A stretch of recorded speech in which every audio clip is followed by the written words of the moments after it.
Because you remember they were like that, but then they're like this. That quiet, I've got to say, it does feel terrifying. And that then leads me on to phase 2, the shock. This is what we call trauma withdrawal in psychology.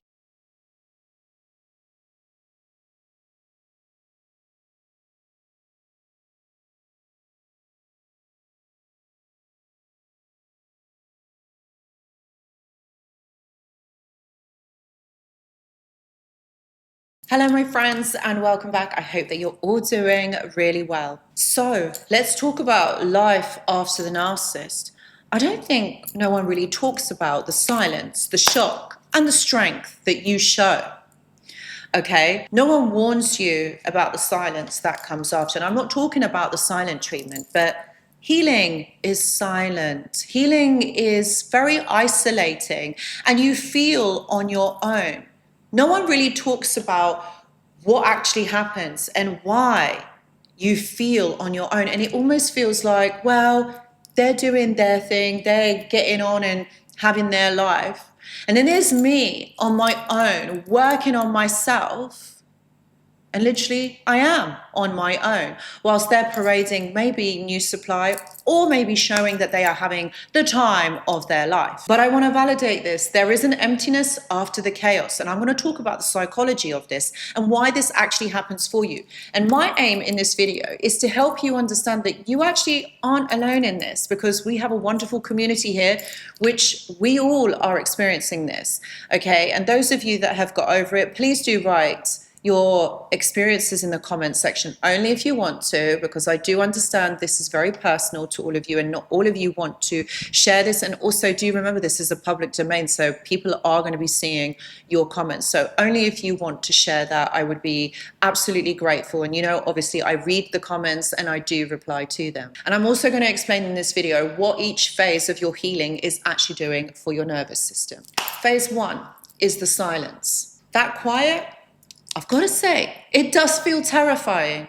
It feels isolating, and it feels like, what the hell is going on? Nobody understands. And it's like you literally feel on your own, and you feel like you're the only person in the world that is going through this or have experienced just something as sinister as you have. And what's going on here, okay, is that your brain is still expecting some sort of stimulation. Whether it's positive or negative, your brain is actually expecting some sort of stimulation, some kind of entertainment, some distraction, something to actually happen. This is what we call trauma withdrawal in psychology. And what's happening here, okay, and I want to explain it to you, so I just want to normalize your experience that actually this is normal. It's not normal, but it is part of what is happening in this healing process. This is the danger point, because at this point, this is where it feels isolating. You feel on your own. You feel like you're the only one that's going through this. And also the thoughts that I'm going through this and all I want is someone just to make it better, because let's face it, this is really uncomfortable.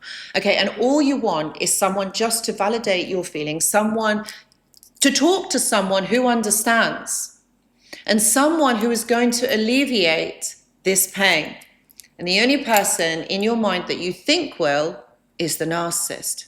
And it's a double-edged sword, because then one moment you want to reach out to them and say, hey, this is what's going on for me. But in the other breath, it's like, but you caused this. You caused me to feel this. So what do you do? And that then leads me on to phase 2.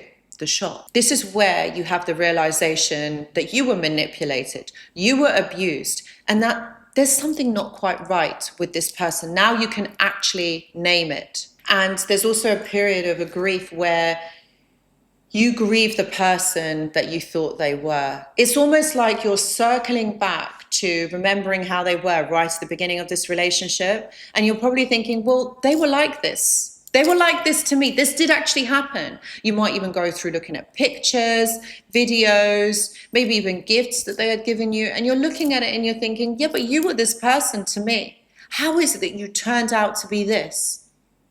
And this is the clarity from one extreme to the other. There was no in between. And this is what makes it even more frightening, but also clarifying in the same breath. I know it's a contradiction. This is what you're going to be facing, is contradictions throughout this process. This is exactly what happens. There's also something called identity disorientation that you will experience. And your mind is trying to make sense of, how is this person like this, but then they were like that? Like, the two people cannot coexist, but they do. And this is where it's an issue. And what happens is, when you meet someone for the first time, your brain, your interpretation of that person, what happens is you form a schema of that person. A schema in psychology is an interpretation. You form a judgment, or you form some sort of understanding of what that person is. So you understand that person in that way. And usually, if you think about it, you go back, that's when the narcissist showed you their best selves. They were so lovely. This is where the love bombing comes in. They were so nice. You created memories. So your brain, or your understanding of that person, creates that schema. So then when they start being odd, when they start being rude, this is where your brain cannot cope with the identity disorientation, because you remember they were like that, but then they're like this. And they seem to be like this most of the time. So this is where the issue comes, and this is where the cognitive distortion comes in. You make excuses. You're like thinking, no. Like, they're all right. They're just going through stress. And what you do is you overlook and you make excuses, because it's really hard for the brain to understand that that person was actually like that, but now they're like that. And this is the issue. This is the trauma bonding that basically happens. But when you're in this stage, this is when you're waking up and you're seeing it for what it is. And many of my clients, when I've worked with them, have said, did I ever really know this person? Like, did I even know who they actually were? And this is that phase when you are waking up and you are seeing it for what it actually is. And then comes the realization, the phase 3, the emotional crash. Of course you're going to crash. This is too much to handle. And actually, if you really think about it, who is ever going to understand? Like, this is such a weird thing that has happened. And yes, it is weird. Yes, this doesn't happen in a day-to-day, daily thing. And most people that you speak about this to, no one really understands, because it isn't something that happens. You know, it's not a general experience for the collective. There's anger, there's sadness, there's confusion that's going on all at once. And this is where your nervous system is trying to find safety, is trying to find understanding, meaning. And that's why a lot of you will experience cognitive disorientation and a brain fog, because it's your brain trying to process this. You're emotionally trying to make sense of this. And that's why all of this is basically happening all at once. There is the pain, there's the grief, you're trying to process, you're trying to understand what is going on. And all of this is happening all at once. So phase 4 is the strength without drama. Calm for you becomes unfamiliar, because you've always been overstimulated.